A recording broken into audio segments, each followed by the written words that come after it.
மீண்டும் மீண்டும் திமுக காரணம் எதிர்கட்சிக்காரங்களா சொல்லிட்டு தான் இருக்காங்க. டிவிக்கு ஒரு தற்கொலை நான் சொல்கிறேன் பாருங்க. நகராட்சி துறையில் மட்டும் 1000 கோடி ஊழல் பண்ணியிருக்காரு நேரு. இங்கே 150 கிலோமீட்டர் எடுத்துங்க. இங்கே நாமக்கல்ல கிட்னி தேடி ஊழல் பண்ணுறாங்க. இங்கே திருப்பூரில் திடக்கழிவு மேலாண்மையில் 450 கோடி திருப்பூர் மேயர் தினேஷ்குமார் 450 கோடி ஊழல் பண்ணியிருக்காங்க. இதெல்லாம் தெரிஞ்சும் மீண்டும் திமுக ஓட்டு போறாங்க பாருங்க. அவங்க தான் தற்கொலை, நாங்க தற்கொலை இல்ல.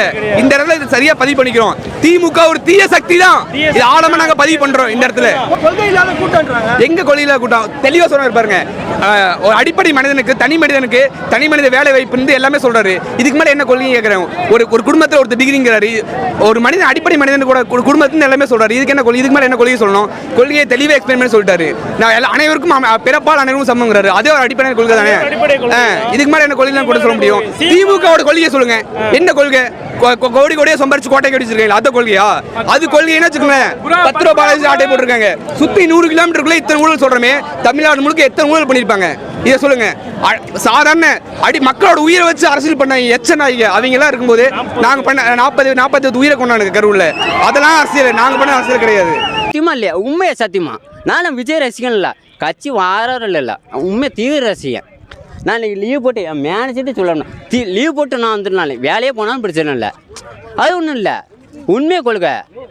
எங்கே என்ன தற்கொலை இதுங்கண்ணா பயந்துட்டாளுவ, எல்லாம் எடுபடி பயந்துட்டாளுவ. மாநாட்டுக்கு நான் இதாச்சும் துட்டு கொடுக்காம கூட்டம் வந்தோம். துட்டு கொடுக்காம வந்த கூட்டம் இது. துட்டு கொடுத்து வந்த கூட்டம் சொல்லுங்க. அங்கே உதயநிதி அங்கே எங்கண்ணா பார்சல் 10 ரூபா கூட்டு போகிறேன். இங்கே எங்கே கவர் இருக்குது சொல்லுங்கள்? யாருக்கு எவ்வளோ கொடுத்துருக்காங்கன்னு சொல்லுங்கள்? முட்டாள்தனமான கூட்டம். பயந்துட்டாளுவ, பேடி போயிடுவ. நல்ல எதிர்த்து நின்று கேள்வி கேட்கணும். கேள்வி கேட்காத ஆளுகளை மொத்த கோலை குயிலா புதுச்சேரியில் பாஸ் ஆயிடுச்சு. அங்கே பயந்துட்டாள். ஏன் சின்ன மாநிலம் தலைவர் போய் அங்கே எல்லாம் பண்ணார். ஏன் கரூர் சம்பவம் எதுக்கு நடந்தது? ஏன் கள்ளச்சாயத்தை அதை பற்றி எவனும் பேசவே இல்லை. 40 பேர் இருந்தது. பேடி போயிடுவோன்னா எல்லாம் ஒன்று தான். அரசியலுக்கு வந்தது 5 வருஷம் யாரும் துட்டு கொடுத்து வரல. என் உழைப்பு துட்டு இல்லை, எங்கள் அம்மாவுக்கு நான் இல்லை. வேலையை விட்டுட்டு நான் வந்திருக்கிறேன். வேலையே போனால் பிரச்சனை இல்லை. 2 நாள் லீவ் கட்டேன் முன்னுக்கிட்டே. ஞாயிற்றுக்கிழமை நான் பட்டேன் வச்சேன். அப்படி தான் இருக்கணும், சரிங்களா? இந்த தற்கொலை கூட்டம் இதே தற்கொலை கூட்டம் தான் போட்டோம். எதுக்கு பயப்படுறியா நீங்கள்? எதுக்கு பயப்படணும்? சக்தி திமுக ஆட்டம் க்ளோஸ். 2026 நடைய கட்ட வேண்டியதான். திருவாரூருக்கு திருப்பி ரயில் ஏற வேண்டியதான். Bye bye Stalin uncle, bye bye. 2026 அவர் தான் ஜெயிப்பார். எங்களுக்கு எங்கள் தளபதி தான் என்றைக்குமே. டிவிக்கே தான் என்றைக்கு அவங்க ஆட்சி தான் வரும். 10 வருஷம் நீங்கள் ஆண்டாச்சிங்க சார். 10 வருஷம் உங்களுக்கு நாங்கள் இடம் கொடுத்துட்டோம். இனியாச்சும் எங்களுக்கு நல்ல ஆட்சி வளர்கிறதுக்கு நீங்கள் வழிவிடுங்க. இவ்வளோதான் எங்களோட கோரிக்கை. எங்களுக்கு எங்கள் டிவிக்கு கண்டிப்பாக வரணும்.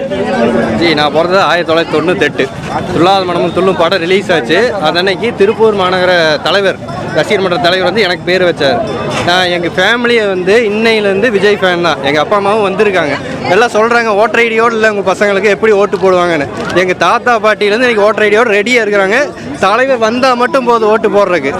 எல்லோரும் சேர்ந்து நாங்கள் ஜெயிக்கப்போ அடுத்த 2026 முதல்வர் எங்கள் தளபதி விஜய் தான். எந்த நாமக்கல் கரூர் எல்லாம் பார்த்ததை விட இன்றைக்கி எவ்வளோ சூப்பராக பேசியிருக்கிறாருங்கிறத நாங்கள் சொல்ல தேவையில்ல. இங்கே வந்திருக்கிற கூட்டம் சொல்லும், இங்கே இருக்கிற மக்கள் சொல்லுவாங்க. நாளைக்கு 26 இதுக்கெல்லாம் பதில் சொல்லும். தளபதியை யாராலையும் அசைக்கவும் முடியாது. நாங்கள் இருக்கிற வரைக்கும் அவரை ஒன்றும் அசைக்கவே முடியாது. இது தமிழ்நாடு டிவிக்கோட நாடுனா கொண்டு வரோம். இன்னைக்கு அவர் பேசுனது பார்த்தீங்கன்னா நம்ம ஈரோடு மாவட்டத்தில் மஞ்சள் விளையாட பற்றியும் நம்ம காளிங்கராயன் அணையை பற்றி பேசினார். 2வது நம்ம மக்களுக்கு இன்னும் என்ன தேவை, இன்னும் ஆளுங்கட்சியாக இருக்கிறவங்க என்னென்ன தவறுகள் செஞ்சுருக்கிறாங்க, அவ்வளோ விஷயங்களை எடுத்து சொல்லியிருக்காரு. இது மாதிரி தவறுகளை நாங்கள் பண்ண மாட்டோங்கிறத சொல்லியிருக்காரு. நாங்கள் எதிர்பார்த்த அத்தனை விஷயத்தையுமே இவர் பண்ணுவோங்கிற வாக்கு கொடுத்துருக்கிறாரு. நாங்கள் முழுக்க நம்புகிறோம். நாங்கள் சிம்பிளா காளிங்கராயன் பிரச்சனை இல்ல. அதாவது என்னன்னா காளிங்கராயன் பிரச்சனை முன்னாடி அவர் எப்படி அதை செஞ்சிருந்தாரு, அவங்க அம்மா எப்படி அவங்களுக்கு ஒரு தன்னம்பிக்கையும் ஒரு வேகத்தையும் அவங்களுக்கு உத்தியோகமா இருந்தாலும் அது மாதிரி என்னோட தாய் தந்தை மக்கள் எல்லாருமே எனக்கு பின்னாடி நிற்கிறாங்க. அதே மாதிரி எங்க தமிழக வெற்றி கழகம் நாளைக்கு நிலைச்சு நின்று வெற்றி நிச்சயமா காண்பிப்போங்கிறத தெரியப்படுத்தியிருக்கிறார். சிம்பிளாக சொல்லணும்னா டிவிக்கே தூய சக்தி, டிஎம்கே தீய சக்தி, இதுதான் மெயினாக சொன்னார். என்ன தீய சக்தி இல்லை, எதுலேயுமே பாதுகாப்பு இல்லை, ஒன்றுமே இல்லை. கண்டிப்பாக திமுக இல்லை தீய சக்தினா இப்போ நீங்களே பார்க்குற வரைக்கும் தெரியல. மக்களோட தேவைகள் இதெல்லாம் நான் செஞ்சுருக்கிறேன்னு சொல்கிறாங்க. நல்லா நீங்கள் கவனித்து பார்த்தீங்கன்னா அதில் எதுவும் செஞ்ச மாதிரி தெரியல. அது ஆழமாக இருக்கிற மீடியா உங்களுக்கு தெரியும். உங்கள் மீடியாவை எந்தெந்த சேனலில் என்னென்ன போட்டுட்டு இருக்கிறீங்களோ அவ்வளோ விஷயங்களும் அதில் பதிவு பண்ணி பார்த்துருப்பீங்க. அதை தான் அவர் எடுத்து சொல்கிறாரு. சீமானு என்ன தற்கொலைன்னா இதே தற்கொலை தான் அன்றைக்கி ஓட்டு போட்டான். இன்றைக்கி என்ன தற்கொலைன்னா இல்லை 50 ஆண்டு ஆட்சியும் ஏடிஎம்கே டிஎம்கே வந்தது. ஏடிஎம்கே டிஎம்கே வந்து என்ன மாற்றத்தை கொண்டு வந்துட்டிய?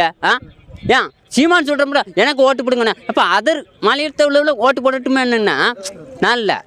சீமான் சொல்கிற தற்கூரிங்கிறது யாருக்கு உருவாக்குனது? இன்றைக்கி புதுசாக முளைக்க போய் தானே தற்கூரின்னு சொல்கிறான். தற்கூரின்னு எதுக்கு என்னடா பேர் யார் வச்சது? என்ன நம்ம உள்ளே வர போய் பயந்தானே தற்கூரிங்கிறான்.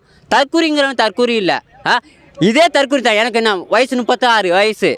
இதே தற்கூரி தான் அன்றைக்கி ஓட்டு போட்டான். அன்றைக்கி அவன் நல்லவன், நீ அவன் கெட்டவனா? இல்லை 50 ஆண்டு இல்லை இது என்ன எழுதி கொடுத்துருக்கா தமிழ்நாட்டுக்கு? 50 வருஷம் இங்கே சார் இதை எதையாச்சும் மாற்ற ஒன்று இருக்கீங்களா? ஒரு கதை இல்லை. இதே புதுச்சேரியில் நல்லபடியாக பாஸ் ஆச்சு. அதே தமிழ்நாடு அரசு பயந்துச்சு. உண்மை அதுதான். திமுக பயப்படுதா? திமுக பயப்பட போய் தான் இருந்துங்க. கரூர் சமூகத்தில் எல்லாம் நடந்தது. கரூர் சமூகத்தில் நடந்தது. ஏன் உயிரிழப்பு எங்கேயுமே நடக்கலையா? இல்லை பள்ளிக்கூடம் ஆச்சு. அது வந்து ஏன் மியூசியம் எதுவும் சொல்ல மாட்டேங்குது? இல்லை இழப்புங்குது. அரசியல் பண்ண முடியுமா விஜயால? திமுக எடுத்து அரசியல் பண்ணணும்னு நினச்சதே வந்துதான். அரசியல் பண்ணிட்டு தான் இருக்காரு. பண்ணணும்னு நினச்சா அவர் கட்சி தொடங்கிக்க மாட்டார். பண்ணணும்னு நினச்சி தான் வந்திருக்காரு. யாரும் இல்லை. ஏடிஎம்கே விட இப்போ டிவிக்கே நல்லா முன்னேறிட்டு இருக்குது. வேற ஒன்றும் இல்லை. வெல்ல முடியுமா? எங்க வெல்ல முடியும்? உதயநிதி யாருங்க நீங்கள்? அவர் ஆர்எஸ் வரிசையில். இப்போ என் வீட்டுக்கு நான் இல்லை கூத்த முடியும். நான் துட்டு கொடுத்தோம்னா எல்லாமே வரத்தான் செய்வான். குடும்ப அரசியல் அது. 70 ஆண்டு கால திராவிட ஆட்சி எதிர்த்து அரசியல் பண்ண முடியுமா? எங்க அரசியல் பண்ணணும்னு நினச்சி தான் மாநாடே போட்டது. அதுதானே. இவ்வளோ மாநாடு போட்டு அரசியல் பரிசு வாங்கியாச்சு. இதுக்கு மேலே என்ன வெல்லணுங்க? செவுச்சாச்சின்னு நினச்சிக்கோங்க. நீங்கள் செவுச்சாச்சிங்க. உண்மை சொன்னார். என்ன சொன்னார்னா உண்மை சொன்னார். நாட்டில் நடக்கிறது உண்மை சொன்னார். அந்த ஒரு விஷயத்தில் இது தப்பாக சொல்லலை. நாங்கள் கேட்டோமா, பெண்கள் வந்து நாங்கள் இலவசமாக நாங்கள் ஏதாவது கேட்டோமா? நீங்களாக கொடுத்தீங்க. நாங்கள் சரி நாங்கள் பேச மாட்டோம். ஆனால் பஸ்ஸில் எங்களை எவ்வளோ அவமரியாதைப்படுத்தணுமோ அது ஃபுல்லாக அவமரியாதைப்படுத்திக்கிட்டே தான் இருக்கிறாங்க. ஃப்ரீயாக ஏறுனா இறங்கு இந்த மாட்டை ஏற்றுற மாதிரி மனுஷன். நாங்கள் இதெல்லாம் கேட்டோமா? அழகு போல் பஸ் ஸ்டாப்பில் பஸ்ஸு நிற்கணும். ஆனால் நிற்கிறது கிடையாது. எங்கள் ஸ்டாப்லலாம் அதிகமாக நிற்கிறதே கிடையாது. வண்டி எடுப்பாங்க, சல்லுன்னு போயிடுவாங்க. நாங்கள் பெண்கள் ஓடி வரணும். வயசானவங்களாம் ஏறி இறங்கினாங்கன்னா இறங்க முடியாது. அது உண்மை சொன்னால் அவங்களுக்கு இதாக இருக்குதா? இப்போது உண்மை கரெக்டாக சொன்னார்ண்ணா எங்கள் அண்ணன் தலைவர் கரெக்டாக சொன்னார். அடுத்த வருஷம் 2026 டிவிக்கே தான் வரணும்.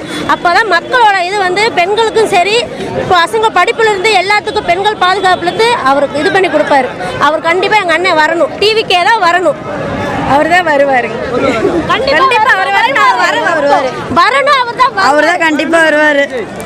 வேற என்ன சொல்லுவார்? அவர் தான் எங்கள் மனசை எல்லாம் புரிஞ்சுக்கிட்டு நாங்கள் சொல்ல நினைக்கிறத பூரா அவர் அப்படியே பாயிண்டாக புட்டு வைக்கிறாரு. அதில் எந்த ஒரு மாற்றமுமே கிடையாது.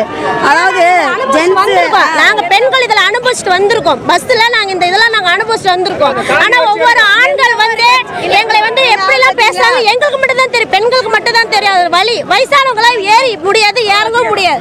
ஆனால் ஒவ்வொரு சமயம் டக்குன்னு ஏறுறாங்க, இறங்குறாங்க.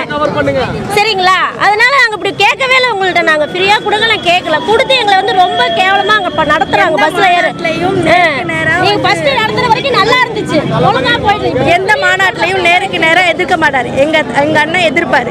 ஏன்னா அவருக்கு தில்லு இருக்குது, தைரியம் இருக்குது. பின்னாடி நாங்கள் இருக்கோம். அவருக்கு இப்போ இல்லை, எப்பயுமே நாங்கள் இருப்போம். நாங்கள் எப்படியாவது முயற்சி பண்ணி எங்கள் அண்ணன் சார் ஒரு மாற்றம் வேணும். எங்களுக்கு விஜய் வந்து முதலமைச்சராக வரணுங்க. நீங்க வயசுல மூத்தவராகிறீங்க. ஆமாங்க சார். தலைவரை பார்த்திருப்பீங்க. ஆமாங்க சார். ஆமாங்க விஜய் தான் வேணுங்க சார்.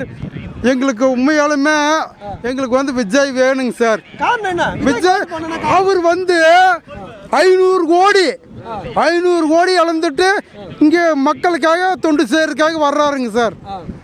அது வந்து உண்மையாலுமே வந்து வர வைக்கக்கூடிய ஒரு செயலுங்க சார். விஜய் வந்து 500 கோடி ரூபாய் இழந்துட்டு வர்றாருங்க. அவருக்கு ஒரு இடத்துக்கு நடிச்சா 250 கோடி தர்றாங்க. அவர் வந்து இந்த மக்களுக்காக நல்லா செய்யறதுக்கு வர்றாருங்க சார். எங்களுக்கு இந்த ஸ்டாலினோ இந்த எடப்பாடியோ எதுவும் எங்களுக்கு வேணாங்க சார்.